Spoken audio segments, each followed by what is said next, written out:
हम दिनेश कुमार गुप्ता आपका फिर सबसे स्वागत करते हैं अपने YouTube channel shortcut math by DK Gupta में। आज हम सिंपल इंटरेस्ट साधारण ब्याज की बहुत ही बेहतरीन ट्रिक सीखने वाले हैं। इसको सीखने के बाद आप मात्र 5 सेकंड में इससे संबंधित जो भी सवाल पूछे जाएंगे उन्हें हल कर देंगे। तो आप लोगों के सामने सवाल ये रहा, 2024 का सवाल आता है। 2024 में पूछ रहे एसएससी में, कह रहा है 5 वर्षों तक मूलधन इतना और साधारण ब्याज का अनुपात इतना है। तो मूलधन मतलब हम समझ जाते हैं कि प्रिंसिपल होता है। प्रिंसिपल कितना है आपका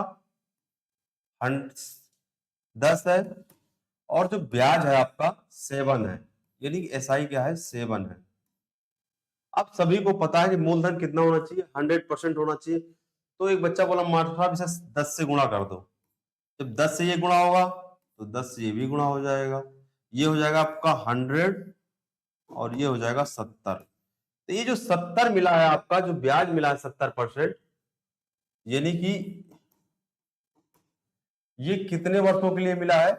ये मिला है आपका 5 वर्षों के लिए। यानी कि जब भी कहेगा 5 वर्षों के लिए मिला है 5 से भाग दे दो। अगर बोलेगा 4 वर्षों के लिए मिला, 4 से भाग लगा दो। तो जब मैं इसे 5 से भाग लगाया मैंने, तो क्या आया मेरा 14। यानी कि option number C is the correct answer. C ही आपका उत्तर है। आई होप सभी को समझ में आ रहा होगा। कमेंट करके बताएं कि वीडियो कैसी लगी आप लोगों को। अगला सवाल देखते हैं अपना।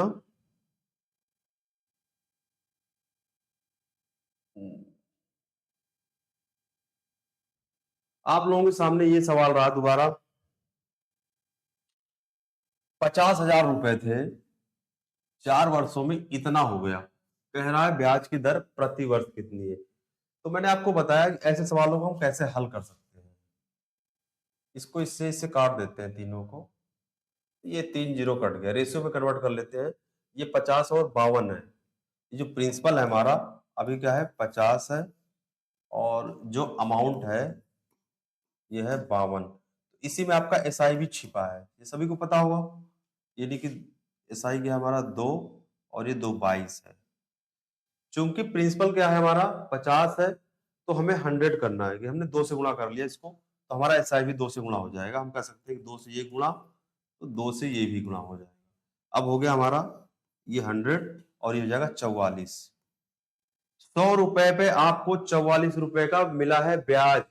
कितने दिनों का ब्याज है ये? एक बच्चा बोला मास्टर साहब वो 4 साल का है। तो हम इसे 4 से भाग दे देंगे, कितना आ जाएगा 11। यानी कि 11। Option number C is the correct answer. I hope सभी को समझ में आ रहा होगा। कमेंट करके जरूर बताएं कि वीडियो कैसी लग रही है। कोई बेसिक फॉर्मूला ड्राइव करने की जरूरत नहीं पड़ती ऐसे सवालों को करने के लिए। अगर आप ऐसा करते हैं तो केवल अपना समय खराब कर रहे हैं, जिससे आपका सिलेक्शन लगभग ना के बराबर हो जाता है। फिर आप कहेंगे मास्टर साहब हमारा 2 नंबर से रह रहा था, 1 नंबर से रह रहा था। वो 1 नंबर यही आपका समय खराब कर रहा था और कहीं नहीं। देखिए अभी फिर आया था सवाल, फिर आ गया घूम के ये वाला सवाल। ये 2023 का सवाल है। 2023 में पूछा है कि मूलधन है 5 और राशि का अनुपात है 6। यानी कि हम कह सकते हैं उसने 5 रुपए लगाया था और 6 रुपए मिल रहा है। आप 5 रुपए लगा के कहीं और 6 रुपए मिलते हैं, यानी कि आपको 1 रुपए का प्रॉफिट हुआ है। तो हम सिंपल ऐसे तो हमें लिखना भी नहीं चाहिए। इसका मतलब ये होता है 20%। आप जब फ्रैक्शन में करेंगे, कन्वर्ट करेंगे, तो आ जाएगा 20% उत्तर। यानी option number A is the correct answer है। इसको 100 से मल्टीप्लाई करने की भी जरूरत नहीं है अगर आपने फ्रैक्शन पढ़ रखा है परसेंटेज के लिए। तो अब देखते हैं अपना अगला सवाल क्या है।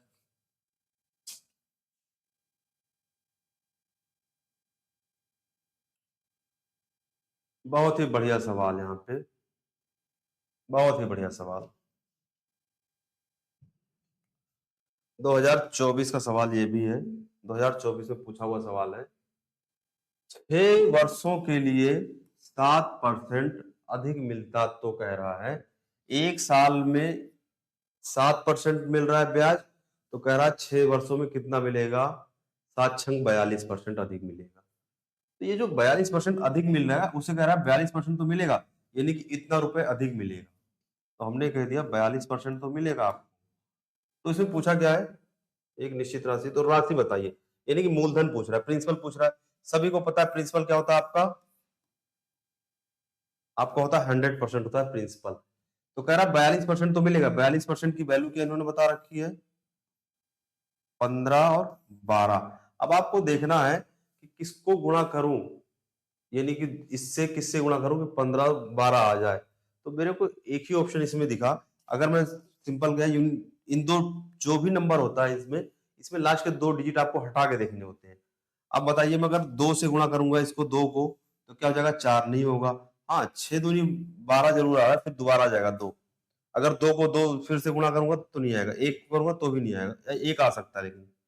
बट हम यहाँ दोबारा देखते हैं। अगर मैं इसको 36 से गुणा, मतलब 6 से गुणा करूंगा तो 2 आ रहा है। तो मैं अगर इसको 6 से करूंगा, इसको भी 36 से ही करना पड़ेगा, यानी कि मैं 36 से कर दूंगा तो मुझे भी 36 से ही करना पड़ेगा।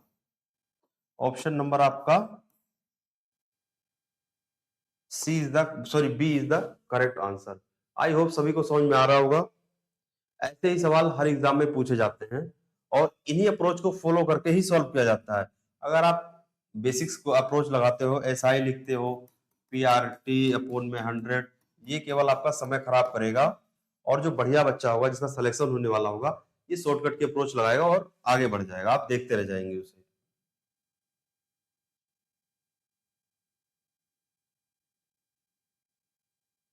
2022 का पूछा हुआ सवाल अभी जैसे हमने किया था, इसको वर्बली कर सकते हैं, मात्र देख के ही कर सकते हैं।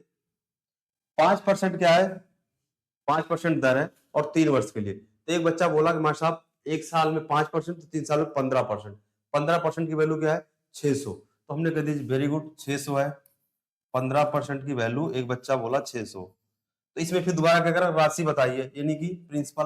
प्रिंसिपल सभी को पता है क्या होता है, 100% होता है। तो इसको किससे आपने गुणा किया, एक बच्चा बोला 4, यानी कि 40 से गुणा किया। इसको भी 40 से गुणा कर दो, यानी 4000।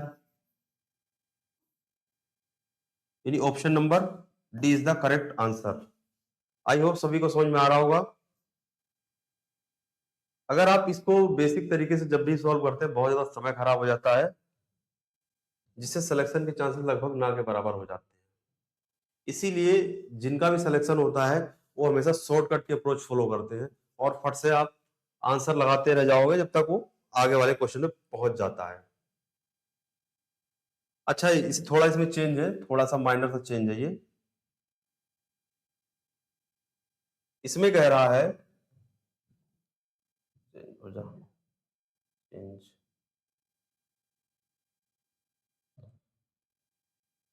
इसमें कह रहा है 2022 का, ये भी पूछा हुआ सवाल है आपसे। इसमें कह रहा है कि एक व्यक्ति ने 25% वार्षिक दर से ब्याज उधार लिया और 6 वर्षों तक। आप मुझे बताओ, 1 साल में 25%, तो 6 साल में 150% उसको क्या हो जाएगा, ब्याज हो जाएगा। यानी कि प्रिंसिपल क्या होगा मेरा, ये होगा 100 होगा। आपका जो एसआई दे रखा है इस सवाल के अकॉर्डिंग, आपका है 150, है ना। तो इसमें कह रहा है, ये बाय डिफॉल्ट परसेंट में होता है, तो ये कह रहा है 300 रुपये अधिक है। यानी कि जब भी आपसे एग्जाम में बोले अधिक है, कम है, अंतर है, इन दोनों को अंतर निकालो। तो एक बच्चा बोला मास्टर साहब 50 आएगा इसका अंतर। जब 50% अधिक आया, तो हमें 50%, वो 360 रुपए अधिक मिल रहे हैं। तो 360 रुपए अधिक मिल रहे हैं। तो इसमें पूछ रहा है कितनी राशि दी गई, यानी कि किसके बारे में जानना चाहता है, प्रिंसिपल के बारे में जानना चाहता है। आप मुझे बताओ 50 से कितना ज्यादा है। एक बच्चा बोला 2 से ज्यादा है, तो ये भी 2 से ज्यादा हो जाएगा, यानी कि 2 से गुणा इसे भी कर दो आप, यानी 720।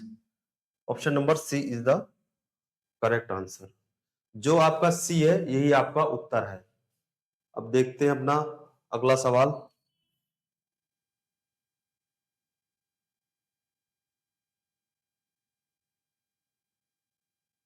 बहुत ही बढ़िया सवाल। ये हर एग्जाम में मैंने कई बार इस सवाल को देखा है, और इसे मात्र आप लिखेंगे भी नहीं। अगर कहो तो मैं वर्बली आपको समझा देता हूं। इसको करने में केवल आपका अगर 5 सेकंड से अधिक लगता है, तो आप समझ लीजिए आपको साधारण ब्याज में कुछ नहीं आता। 4 वर्षों में दुगनी हो जाती है।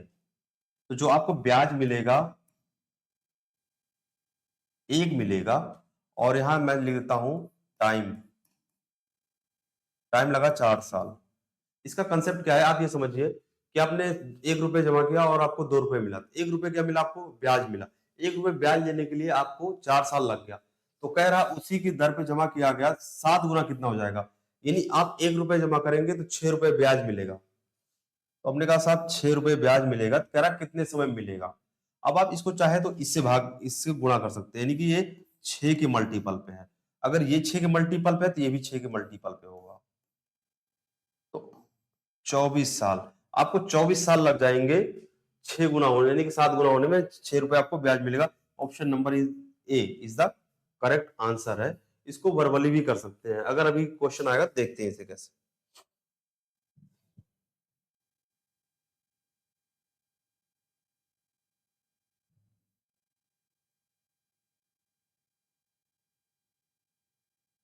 ये देखिए सेम क्वेश्चन रिपीट हो गया। अब इसे तेजी से कैसे कर सकते हैं? माइंड में रखिए 7 वर्षों में दुगना हुआ, तो एक मतलब एक बच्चा बोला 1 रुपए मिला और 7 साल लग गए। लिखना तो लिख सकते हैं, हाँ मैं समझाने के लिए लिख दे रहा हूँ, आपको एग्जाम में नहीं लिखना। 1 रुपए ब्याज मिला तो 7 साल लग गया। और ये मैंने नहीं बनाया है, 2022 का पूछा हुआ सवाल है, सीजीएल में पूछा हुआ सवाल है, और ऑप्शन भी उन्हीं के दिए हैं। तो कह रहा है कितने समय में 5 गुना हो जाएगा, यानी 5 गुना होते ही हमारे दिमाग में तुरंत आ गया 1 रुपए जमा किया तो 5 रुपए मिलेगा, यानी 4 रुपए क्या मिलेगा? ब्याज। तो हमने कहा कि यहाँ लिख देते हैं 4। तो कह रहा है कितने समय में मिलेगा? तो सेम अप्रोच, एक को 4 से गुणा कर देते हैं, इसी 4 को इससे भी गुणा कर देंगे। यानी कि जो भी काम इधर होगा, अगर गुणा होगा तो गुणा, जिस नंबर से गुणा होगा उस नंबर से गुणा, अगर भाग हुआ तो भाग करना। तो 4 से गुणा तो 4 से ये भी गुणा हो जाएगा। 7 चौका 28, 28 साल लग जाएंगे। Option number B is the correct answer. Option number B ही आपका उत्तर है। अब देखते हैं अपना अगला सवाल। राइट, इतना ही था क्वेश्चन। उम्मीद है आप लोगों को सारा समझ में आ गया होगा। अब मिलते हैं अपनी अगली वीडियो में। चैनल को ऐसे ही ट्रिकी वीडियो पाने के लिए चैनल को सब्सक्राइब करें, लाइक करें, शेयर करना ना भूलें।